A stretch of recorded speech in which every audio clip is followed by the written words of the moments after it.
Hello and welcome back. This is part three in the series of The Turn On is the Way.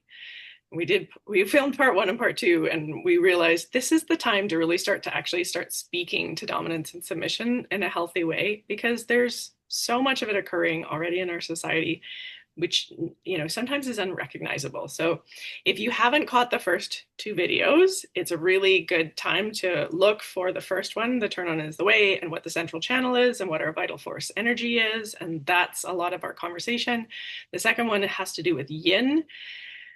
So the expression of restoration and filling of the body and the nature of the energetic of that space of yang and yin. It's really good foundation to what we're about to talk about here in this third episode. Hi, Chris. Welcome. Nice to see you. Nice to see you too. Hi, everyone. So let's just roll into. We were having a conversation about this prior to filming this episode, and a lot of it had to do with ex expressions of healthy dominance and how it happens in our society and how good it can feel. And this is really a beautiful conversation to have now because it will help you understand the second video, the yin, even more. So, the nature of building the yin restorative energetic of the body. And I was a massage therapist for 20 years. I was trained in British Columbia, so I have extensive training in massage therapy and had no, learning or training at all of dominance and submission during that time of my life. Is something I've learned in the latter part of my life. And it clicked really easily for me to understand because the experience of dominance to me is like somebody holding great leadership that allows you to feel safe. So you go to a professional that's responsible for relieving pain, helping you move into a space where you're coming more into a relationship with relaxation, well-being, the body feeling physically safe to be in a state of receiving. So even if there's been experiences in the past where touch wasn't safe, that was something I was sensitive to. Experiences in the past to pain being a part of what brought you into the session and maybe is something that you're wanting to alleviate or make go away, and then putting that into my responsible hands, like literally, to facilitate that. And all of the ways that that was already built into my experience as a practitioner of like, from the meeting a person, helping them feel safe, understanding what their needs are, explaining exactly what to expect, how this was going to go, how to communicate to me their needs, what we were both looking for, how they were actually in charge of the session, and that I was there to support the session, and then helping them come out of it, integrate, make sense of it, and then build it back into their life. Like now, understanding dominance and submission, that is like what I would say is like, let's paint that arc as a healthy expression of something to look for if you want to play the role of dominance, as well as have you had an experience of a really great massage therapist or the experience you brought up, the story of having a shave, like having somebody offer you like a straight razor shave where you're like, wow, I'm like really putting myself vulnerably in somebody else's responsible hands. I hope, right? I hope, but I need to trust. Would you share a little bit more about that experience? Yeah. Yeah. And then I can also share, yeah, thank you for sharing about your history of massage and I can talk about my own kind of variations of that. But yeah, I went to one of those hipster barber places and I forgot the lingo and I was supposed to say I wanted a haircut and a trim of my beard, but I said shave and trim means they'll use the electric tools, but shave was code for old school. So she brought out the whole, opened it up, the old straight razor and the lather and did it on the leather pad to sharpen it up and away it went. And this is my first meeting of this human being. And I'm like, well, I guess I'm letting her put a knife to my neck. Like, I guess we're doing this. Like, after a moment of, and I had a good little bit of fear response, or if somebody's getting a tattoo, be Yeah. another example.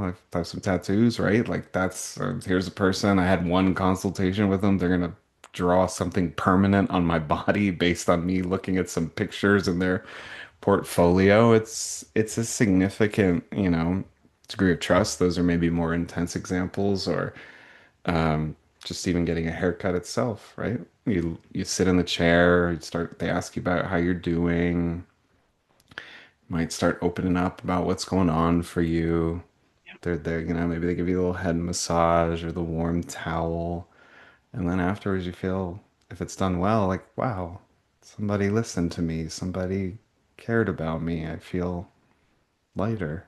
Yeah. So there are all these examples, from funny ones and a little more intense ones to more everyday. But the point is that then the energy is playing in this dance.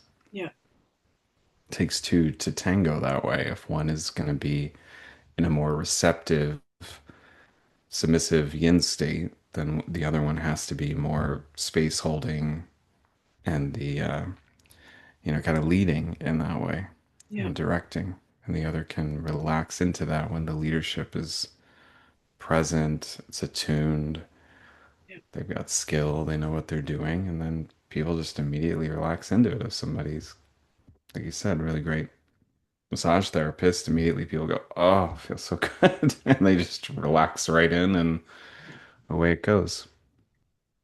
And massage is an example, and there are others examples of this, like counseling or plant medicine or different kind of what we would say is like a therapeutic journey, where it's not uncommon for somebody to have a big release of emotion that they've maybe been carrying for a period of time, and you're prepared for it. And we're going to go into in other kind of episodes like more understanding of that.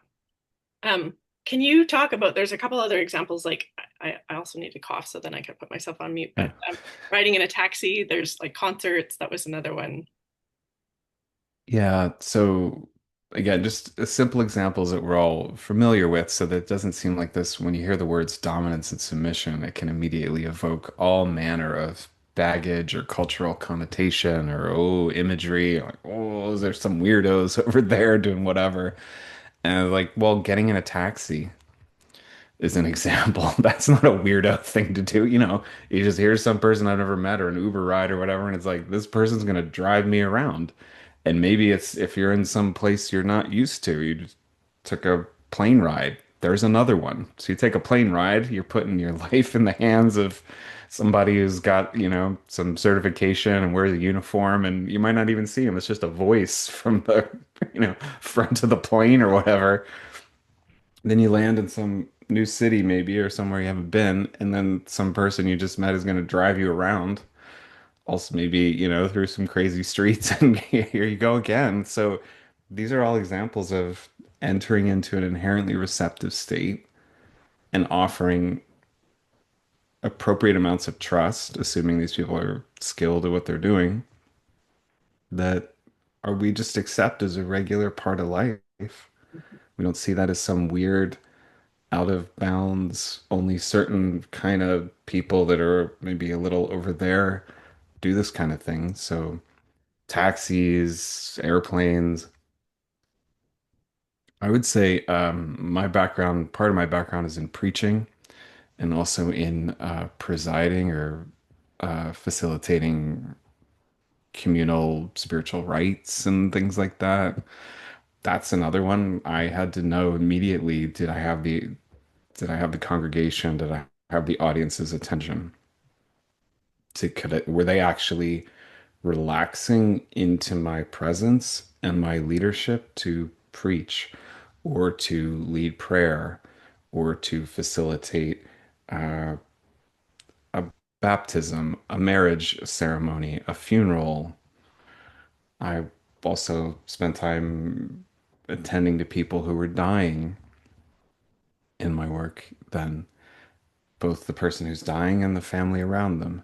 And they want someone who comes in, knows what they're doing, and says, "This is what we're doing now. And here's the safe space. Here's the container. Here's how this is going to go. I got this. Everybody else, you can relax into this and have your own process. And I got this for you." Yeah. That's another version Yeah. of, wouldn't usually call it dominance and submission, but it is directive and receptive energetic dynamic. Yeah. Yeah, which is like really helpful actually just to name that part of like directive and receptive energy and consent. And so we'll talk a little bit further down the line in this conversation about consent and how actually a lot of this um, is non-consensual dominance and submission that is going on in our society. But we wanted to speak about some of the elements of the healthy dominance and submission that can lead to integration of what really does feel like relief when somebody's leading us and we're having an experience of like, I feel chaos in my life. I feel overwhelm of my internal experience. I feel an overwhelm of physical pain. I feel like my life is out of control in some way. I need somebody to offer me what I like to call containment, or another way of saying it is like enough structure for me to be able to be present with processing what's here. And if something is a bigger energy that says, I got you, you go into your internal experience. What ends up happening is a purification as well as like a restoration. It's like I'm allowed to stop seeking outwardly to resource myself either energetically or with some level of order, and I can feel, okay, there's order. Somebody else has got me in that space of order. And then within that, there's this really fascinating commonality that shows up in some of the, we'll just speak like even a little bit more detail of like some of the things that we already participate in that are a little bit kinky, that we don't recognize as kinky, but it's very parallel to BDSM, in particular the like dominance and submission. I feel like you're probably getting by now a little bit of what that can look like in its healthy expression. We'll talk about it in its unhealthy expression as we get further into this conversation. But also the sort of like sensory stimulation in that space where it's safe can be something that it feels really good. The most common one that I hear right now that I really love that women are talking about is how much their experience of a BDSM scene can be like a facial. Because it's like you go in to a room and somebody says, lay down on that table, and then they blindfold you and then they proceed to like pull out instruments of pain or discomfort, create spaces of like steam that are like suffocating where you can't breathe and somebody else is like controlling your ability to breathe. Then they, have you wrapped up so that you're physically like wrapped in a cocoon. So the only thing that's exposed is your face, and they're like going at you with instruments and squeezing pimples and creating like something that's like really painful and then applying like cold to that. So there's like this sensation that shifts. And then it's like, sweet, like, oh, you're so beautiful, you're so glowy. There's all this praise, like, you're so magnificent, look at you. And then you pay that person like several $100s and you usually buy their lotions and you come out of it and you're like, oh, God, I needed that so bad. I needed to have that experience. I'm so relaxed and I'm so beautiful now. So this is like, not an analogy that I came up with. It's something that I picked up on social media from some of the people that I follow. But I was like, as somebody that's had many, many facials and knows many, many women in this realm, it's so true. It's hilarious. But this can be another kind of parallel that you brought up is like going to a concert or a performance or somewhere where I'm intentionally going knowing that I'm going to receive. I'm going to be in the audience.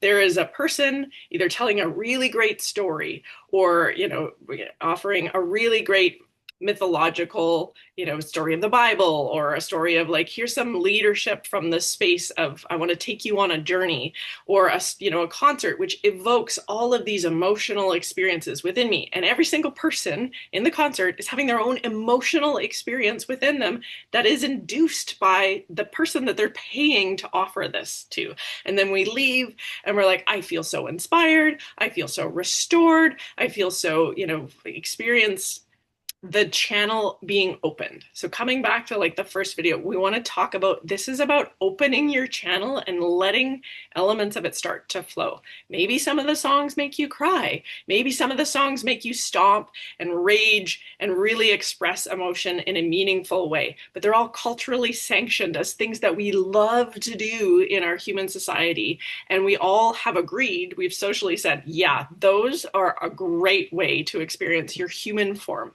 and the channel of energy that is flowing through you. So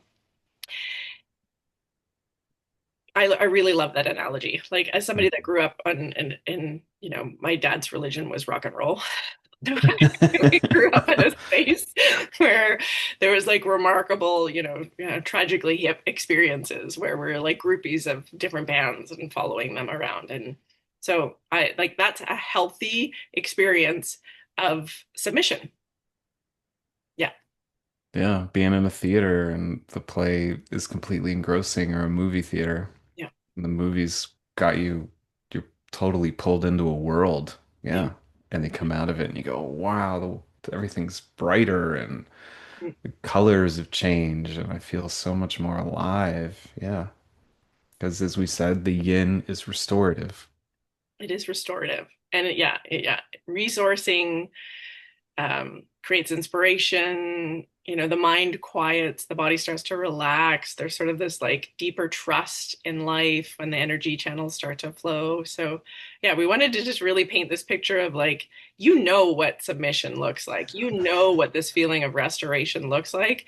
And then let's talk about like some of the healthy versions of it and the unhealthy versions of it that are already happening in our world. Let's talk about some of the unhealthy expressions of dominance, submission, in particular like bureaucracies where power is like opaque, or like there's expressions of power but there's not consent. This is like a common like look for places where there's consent and agreement and where there isn't consent. Institutions that demand your compliance without actually asking if you say yes.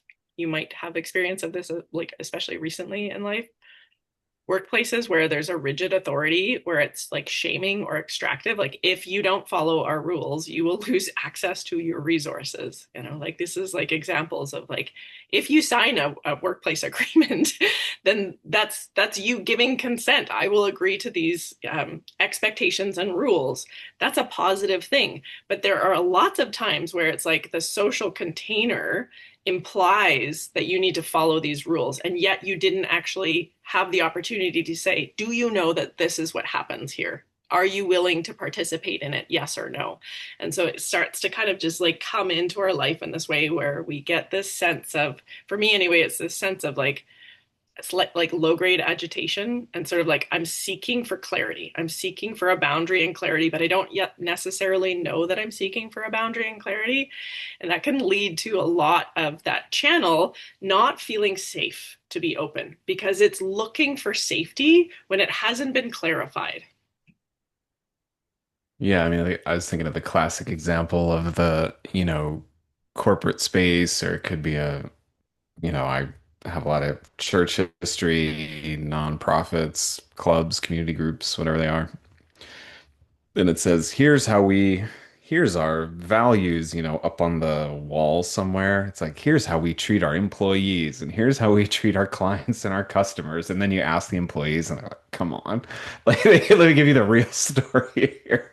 So, I mean, anybody can put their little mission statement and value statement up on the board, up on the wall to make it look, we've got this lovely value statement about how we care about people and we listen to them. And then if they do that, great. If there's a lot of congruency, that's fantastic. And then you don't even actually really need it on the wall, though it can be there, but you can actually feel it if you walk into a group or a space and you're like, oh, people are more transparent. And then other places you immediately feel like, it says this on the wall.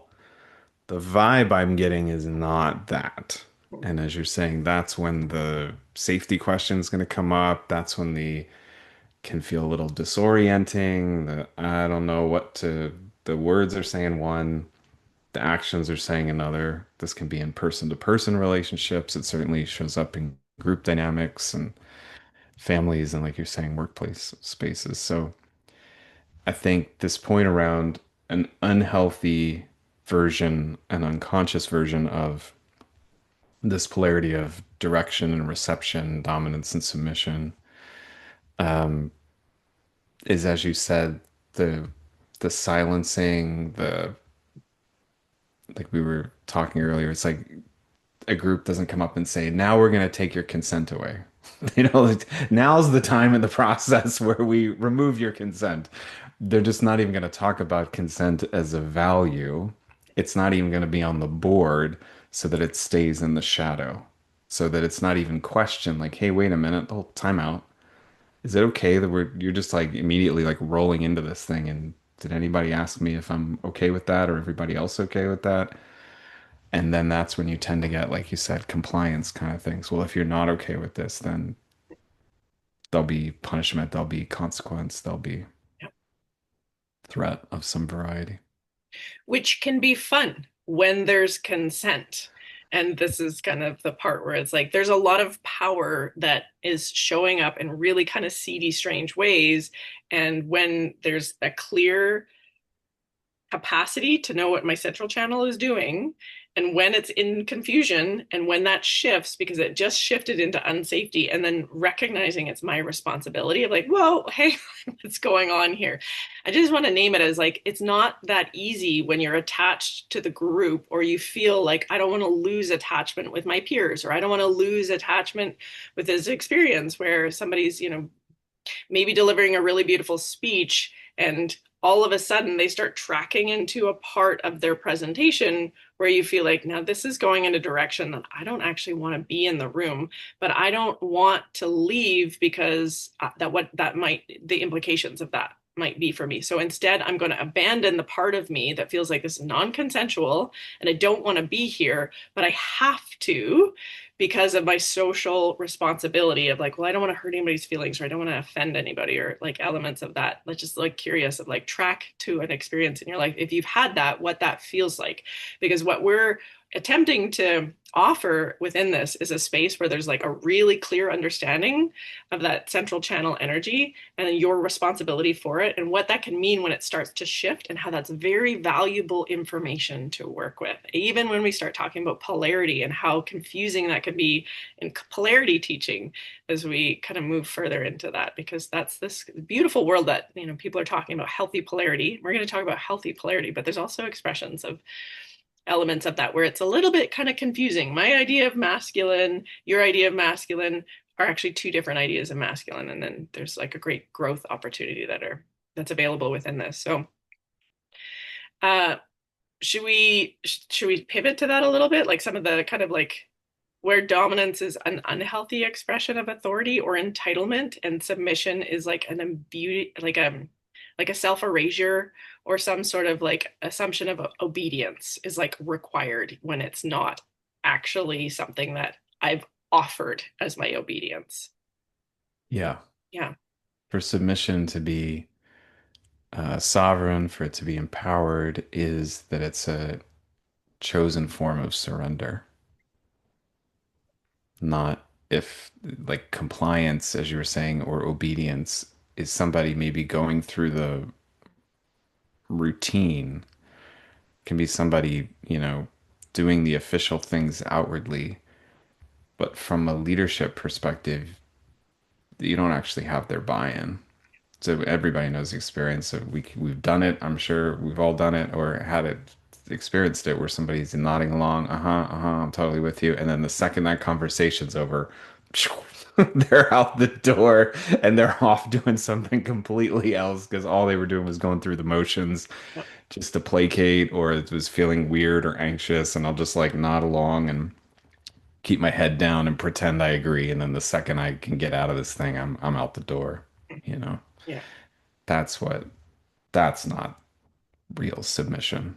That's not heart-based. Like that's not the experience that anyone comes out of it and goes, like your example with the facial or the yeah, concerts or going to an energy healing and just laying on the table and then come back out of it and go, oh, I feel relief. I yeah, feel rejuvenated. I feel open. I feel flowing and I feel centered and calm.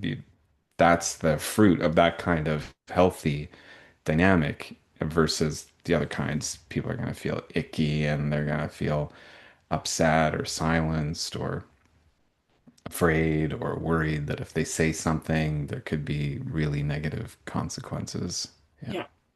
Yeah, that's a good indication. Like, is there a yum or is there a yuck? Like, if you want like super, Chris and Sarah, can you just make this super simple for me to track for? I would say, is there a yumminess or is there a oof ickiness? The element too, there's another video where we speak about the freeze fawn response and elements of, I'll just really kind of briefly say, a fawn response often is unconscious. You don't know that it's happening. Maybe you're nodding along because another way of describing a fawn response is lying for attachment.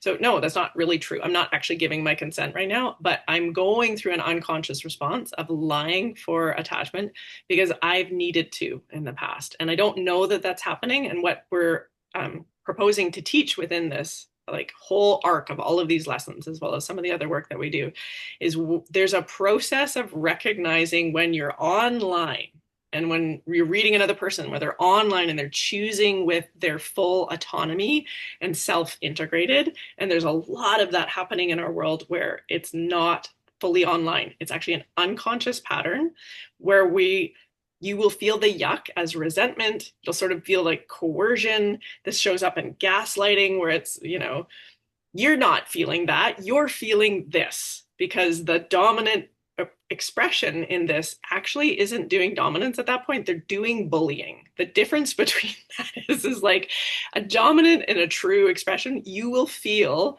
relaxed with them. You'll feel like you can settle. You'll feel like I belong within this in a safe way. So there's And consent. then therefore the person is happy to entrust and to say, "Hey, I do actually like please take the reins. Please, Yes. that's great. Let me relax back in the chair. Yeah. You're gonna do the massage. Let me just lay back on the table. I Yeah. really trust you. You got this. Ah, great. Now I can go and do my own thing. I can just relax. They got it. It's great." The other thing I want to bring up, and thank you for naming that, because this was something that I found happened a lot as a massage therapist, is this assumption of like, I have consent. Like I literally would ask for consent. We've agreed we're going to do this, this, and this. They say yes. And then we go through the session. At the end of the session, I'm integrating, I'm talking to them, and they're like, well, actually, this part here really hurt. And that was like intense, and it was more pain than I would have preferred. And I would ask them, like, I asked you to tell me when we got to that point, but you didn't tell me. And so this shows up a lot where people are like, well, I said yes. So now I just need to let them do whatever and go beta, or like kind of essentially go into a fawn response. And then afterwards, when I come back to collect my autonomy at the end of the session, there's like, oh, there was this moment where I wasn't being fully explicit around my boundaries and my needs. And just to sort of name and bring that into the conversation, just because you say once yes to something is not like there's this like need for consent to come up multiple times and check in to come up multiple times. And then in this role in submission, which I had no idea about until recently, the most important thing that I can offer is my authentic emotional feedback. Like what is true for me matters in this. It's not like I'm giving up and going passive and just being like, okay, I'm offline now, do whatever. It's not. Because that emotional feedback and what's there is so vital for the person that is leading you so they can do a better job of it. It actually is like a generous offering for them to refine so that you can have more fun, so you can experience more depth of safety. And so just to like bring that in from the massage side, I found this, but this can be so helpful for people to understand. Is like it's not like you isolate, okay, you're going to be dominant, you're going to be submissive, and now we're just going to unconsciously go through this dance of you leading and me not having any like feedback or response of what's going on. That is not going to help the central channel. It's not going to help this energetic expression that's possible in this clarifying that we're discussing today. Hmm. Yeah. And it reinforces this point that we've been repeating and we did from the first one is that yin, or as we're calling it here, submission, is not passive. Submission is an active choice of letting go and letting be and surrendering and immersing oneself into the flow of the present moment. So there is an action there, but it's not an external action. It's not an action in the usual sense of like, okay, I'm doing this thing. It's not treating oneself as a object that you then manipulate or whatever.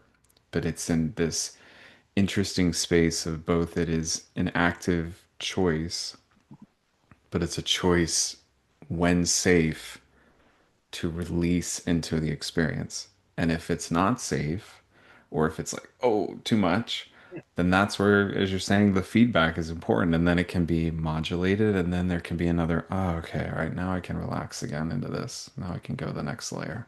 Yeah. And it's this ongoing, you're right, it's an ongoing process. And that can be verbal and with more attuned practice, particularly when we're talking about extending this from the metaphor of haircuts and massages and concerts and plays and movies and facials to the realms of sensuality and sexuality and eros, then sometimes that expression is going to be verbal and sometimes it's going to be nonverbal. And so, from a dominance or leadership perspective, a lot of this work is the ability to read the signals. So, you were speaking from the submissive side of being able to feel the empowerment and feel the green light to communicate this is what's happening. You've got to figure that out as what you're going to do with that, Dom. But this is what's happening for me. Yeah. Take that into your consideration. And from the dominance or leadership side, it's this place of really more and more finely calibrated attunement and listening to what real yes feels like verbally, non-verbally, bodily, and to orient there. Yeah. And if there's a moment of it, not if it's not a real deep, relaxing yes, then it's not a yes. It's not like a kind of a yes. It's a pause moment, and then it's inevitably a moment of what more safety and presence is needed here. And then they can work through their process and they may choose to surrender some more, or they may choose to say, I feel complete now in this. Yeah. Yeah. Yeah.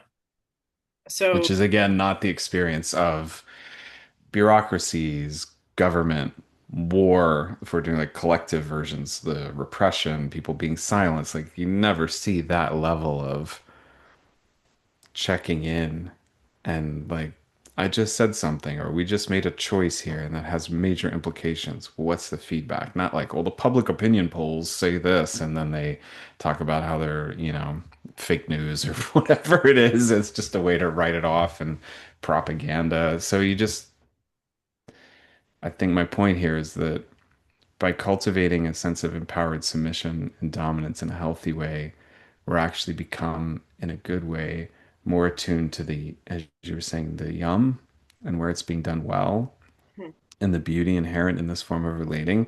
And we actually become more sensitized to when it's not okay. yeah. And our eyes get much clearer and our ears perk up and we're listening for it attentively. And you'll see, sadly, it's vacant.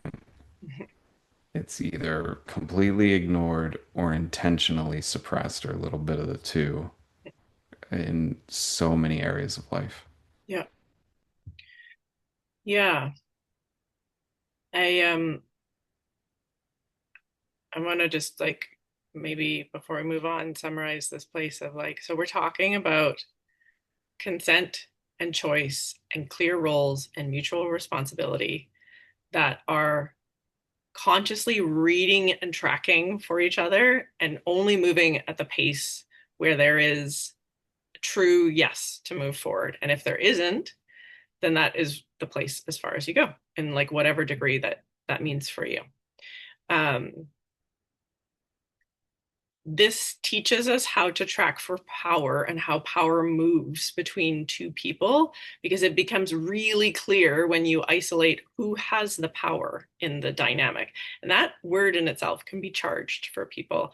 And what we're talking about is empowered submission. So, in that space of speaking about empowered submission, there's these elements where surrender can feel actually incredibly empowering. And we'll go into this is actually like, I don't want to go into this in this episode because it's an entire episode in itself, what empowered submission truly looks like and all of its kind of facets of that. But in this space, surrender can be an incredibly empowering thing. Or I like the expression that you use, which is like power entrustment. Um, Healthy dominance looks like just a, like a really quick summary from our notes so that we can kind of keep moving along here. Attunement, presence, responsibility for the container, or you're tracking for trust and safety, clear boundaries, and care for the other person's nervous system. So they can go inward and experience receiving. So that space of allowing somebody to track for you and consensually saying, please track for me so that I can have this experience of restoring myself leads to an empowered experience of surrender, which feels like choice. It feels like trust. It feels like expanding our capacity and our willingness to receive the abundance of life in a safe and a way that feels empowering and deserving and worth building, esteem building. It allows you to experience your clear yeses and your nos without there being all of this sort of static or like sort of sense of like, I'm not entirely sure what's happening right here. When we have a clear sense of our yeses and our nos, then it's easy to know when it's a yes and when it's not a yes. I mean, the best way to Yeah. describe it.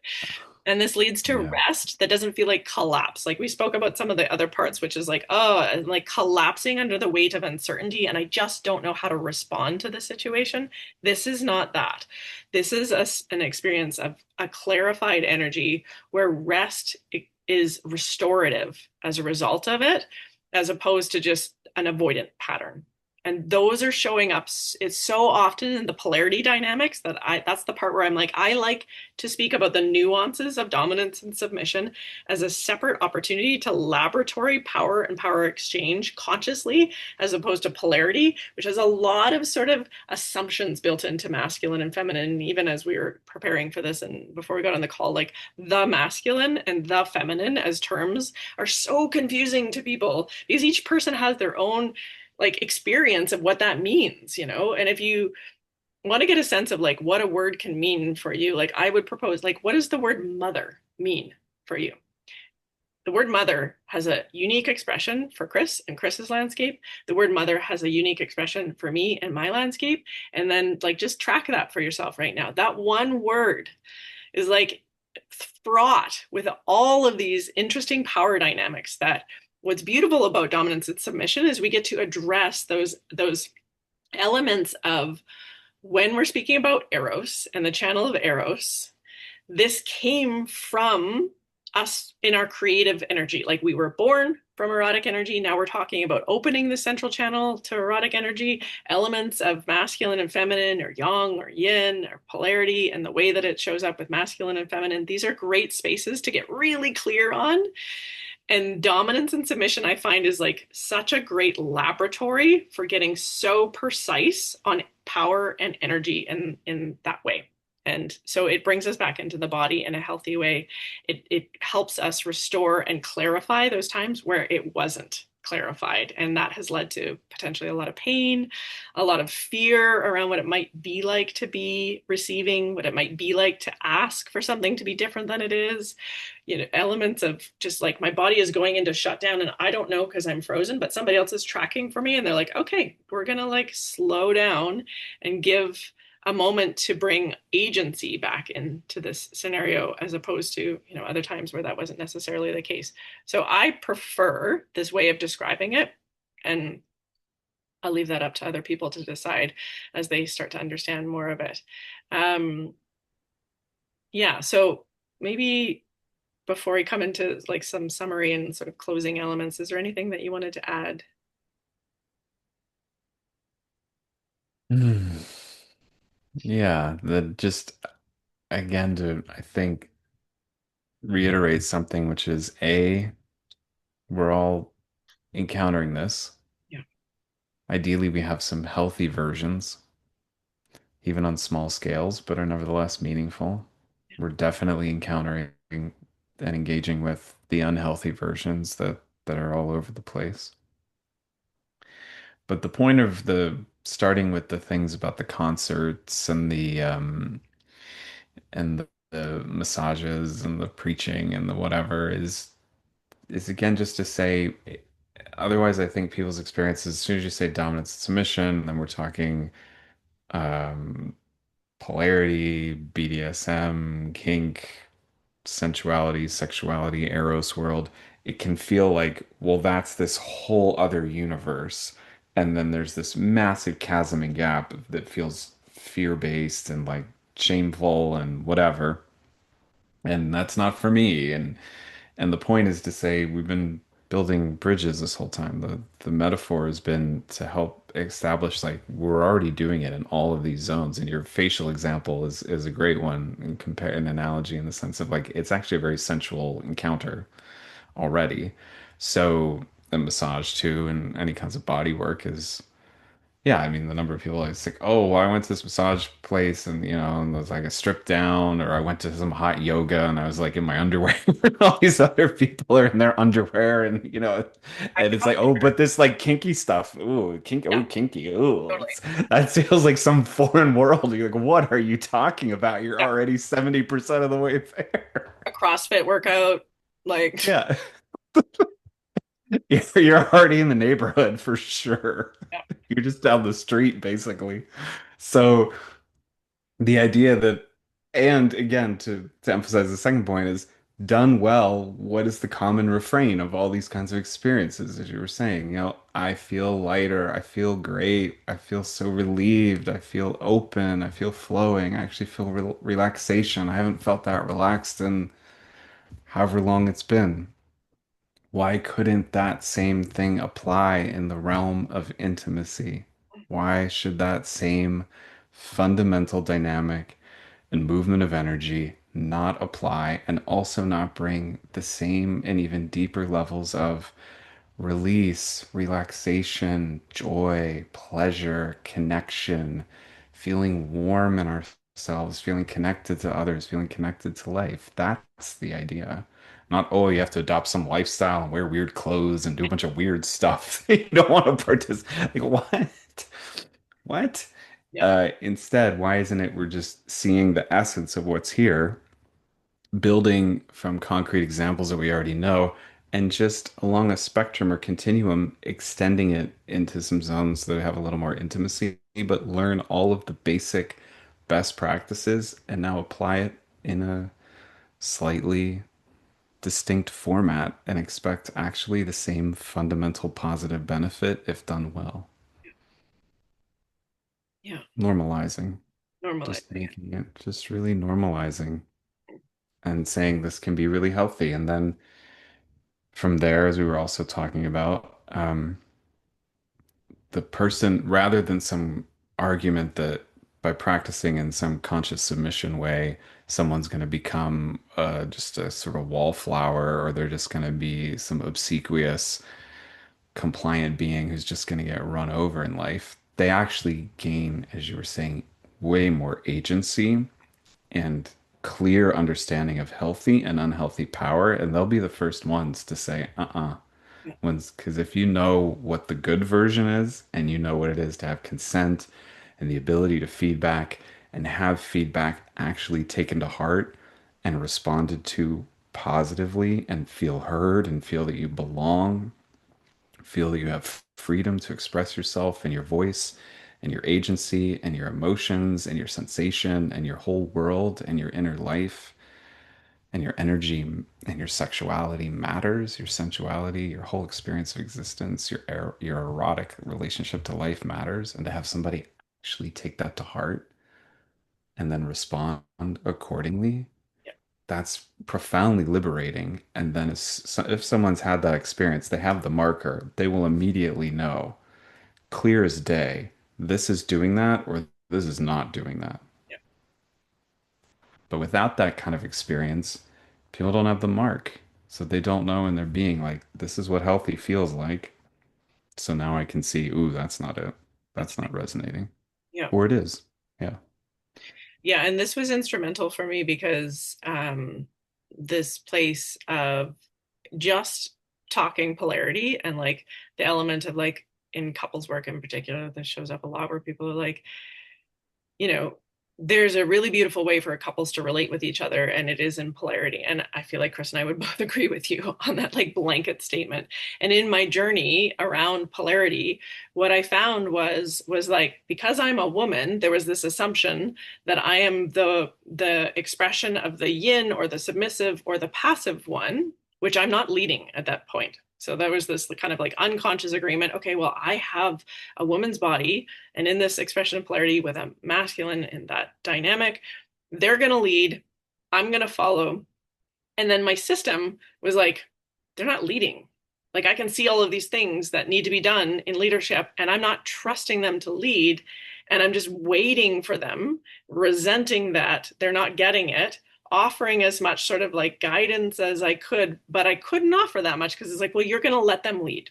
You're going to let them do all of these things. And it's like, but they're not knowing how to do, they don't actually know how to do it. And this shows up so often in the women that I coach where they're like, I want him to lead, but he's not leading. It's like he can't see all of the things that need to be done. And then that, as it starts to build up, starts to turn into this like micro resentments that show up as critiquing, or they show up in this way of like, have you considered this? Or then it's sort of like topping from the bottom. I'm just gonna like tell you how to do it and actually point out how you're failing when that really doesn't feel good to either parties involved. And I imagine that many people will probably resonate with this conversation when it comes to like the space of the assumption that a feminine needs to be the one that's submissive and that the masculine needs to know what they're doing in leadership. And when they don't know what they're doing, that they've failed in their leadership role because they're not allowed to ask questions because supposed to lead and I'm supposed to know what's going on. And nobody actually taught me how to attune or that I'm allowed to connect in some way and that it's a really wonderful thing to get feedback emotionally from the person that I'm leading. And sort of those elements of like, there is a lot of unconscious assumptions going on in polarity that I was participating in for a long time. And it was really just causing a lot more heartbreak and pain for me that this really conscious expressions of dominance and submission got really clear on these micro polarity elements that allowed me to really deeply go into my submissive experience, and then that other person is able to figure out how to do leadership from that way. And then what if there's like a whoops or like a drop of like, yeah, actually this didn't feel safe or that didn't feel good, then in a micro um, integration of it we can address that part and we can get better at it. And so this is what I would like to propose, is that this as a laboratory way of playing with the energies, being conscious of like, you play this role, I'll play this role. And that may or may not mean, by the way, and I just can't say this enough, that it's the masculine or the feminine. Like this is a great thing for if you're submissive by nature and you have a lot of feedback around how somebody should be doing it better, maybe try playing the role of dominance and have another person be in the role of submission so you can get and start to understand the level of responsibility and what you're looking for here and how much feedback matters to this person. As well as, you know, when we get to kind of play with the energies consciously, then we get really clear on what they feel like without it being story connected. And that's the other side of like why this can be a really beautiful way to start understanding this arc that Chris and I will talk about over and over again, is that when this is done well, there's an experience of transcendent intimacy on the other side of it that we call sublime. But the necessities of that, in order to get to this authentic, sublime experience of being a human with an open channel, it feels the level of innocence that's possible in their embodiment. You need to first have safety. You need to second have sovereignty or a sense of containment and personal agency. And that's where all the consent pieces pull in. And then the arc that happens on the other side of that, when the energy starts to run clear, is this beautiful experience of what we call sublime. And then often there's like a polarity that happens that does that really well when there's a good element of like really, really positive, really, really negative. If we just look at it from the magnetic pole part, what can happen is this experience that Chris has dubbed as over unity. And we can share in some of the other videos of what that can be like and all of the elements of it. But yeah, it was important for me to name that part because polarity or the elements of kind of trad wife, or sort of like the spaces where there's the other spaces of modern society where we're looking for this thing. I would like to say like, I think I found a way to find this thing that is so clear and clean and easy and fun to play in. And you know, always have your own agency. You always have your own power and authority. You always have these elements. And then you get to choose where that energy is and where it's not. And when you start to, you know, get creative with that response, really cool things start to unwind in the body in ways that I feel like, gosh, I wish I would have discovered this earlier on in my life. So Yeah. Thanks for Hmm. the conversation, Chris. Anything before we wrap up that you want to add to that? Just to underscore your point about micro integrations and micro moments of repair and micro moments of creativity, that this way really helps to try to keep it like there's a specific experience, not oh, the masculine, oh, men, and oh, women are like this, and this is like it's like, oh, actually, what happened was this experience, this just experience. What's the data? What worked? What didn't? What can we do about that so we can really start to work through whatever histories we all have, entrainment, conditioning, baggage, instead of this all no one's here, there's nobody. That's all this kind of globalist, kind of global language that all of a sudden is way extended from just here was a moment individually between two people, more than two people, whatever. There's a moment of some variety. And if it linked, it could be really beautiful. And we can learn from that and build on that. And if it didn't quite match, what's there to figure out how to handle it better next time. And that's your point about the clean, I think, and keeping it really refined to what's occurring is so important. Yeah. Yeah, it's made all the difference. So thanks Yeah. for the conversation. If you're interested Thank you. in learning more from Chris and myself, please check out the links that are connected to this, and we can help you build something that feels safe, that empowers you to make choices from that space. And you can take that into parts of your leadership life, your relational life, your healing life, wherever you want to go with it. It becomes your own skill set to work with in a really, really empowering way. So thanks for the conversation, Mhm. Chris. Yeah. Thank you.